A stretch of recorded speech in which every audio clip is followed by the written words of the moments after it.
Look at how Sportsnet has been celebrating Black History Month. Donnovan Bennett's got a new episode of his mini web series called We Eatin.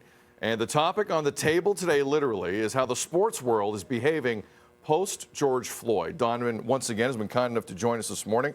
Donnovan, great to see you. Let's go through the segment one more time, because I absolutely love this. For people at home who haven't seen it, what can they expect? Yeah, so myself, Bro Richard, executive producer of SN Best, as well as hockey game changer Troy Pinker, and MOP Most Outstanding Canadian and frequent BT watcher and guest, Enoch Wamba. We all joined for a great conversation where we consumed some food from different Black regions around the world and discussed Black issues in sport. And so this episode, 3 of 4, there's another one next week, we talked about, as you mentioned, where the sports world is post the racial reckoning after George Floyd's death. I want to ask you for your take on this, because 2020, I know it feels like it's a while ago. It's not. We all remember that stretch specifically. Before we get to Donovan's take, let's show you a bit of the piece. Watch this.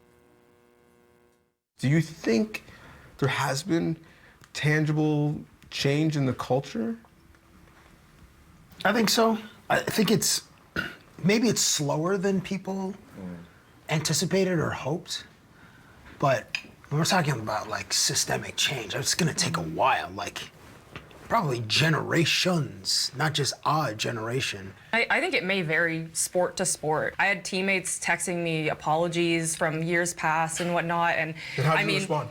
I copy and paste? Yeah, essentially. It was did you take any of them as being sincere? I think some of them, just knowing my teammates in the past, but at the same time, it was exhausting for them to reach out, and, you know, it was incidents that I thought about 10 years ago.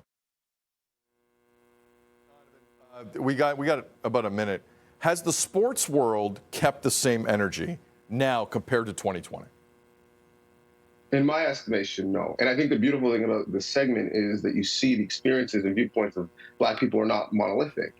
Soroy and Cab are much more optimistic than I am.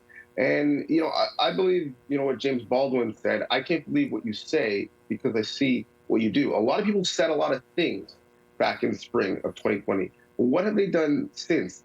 In sports, have the CC changed? Has coaching changed? Have the executives changed? Has the people in the room deciding how sports is marketed, who it's marketed to, changed? The answer, quite frankly, is no. So for me, time has been up. And it's not just about Black diversity, although when you look at diversity numbers, the retention of Black people is always at the bottom. Diversity in terms of, are the people who look like me running sports organizations? No. But are the people who look like Dina or Tammy or Stephanie or Devo? No, no, no, and no. So I think a lot of people said a lot of things, and I think they were well-intentioned at the time, but did they follow up? By and large, I think the answer, sadly, is no. I don't disagree with that. It's an important conversation to have, one of many that's going on right now. Sportsnet.ca/BHM. It is Black History Month. Donnovan Bennett, love you, man. We'll talk to you again next week. Thank you. Cheers, pal.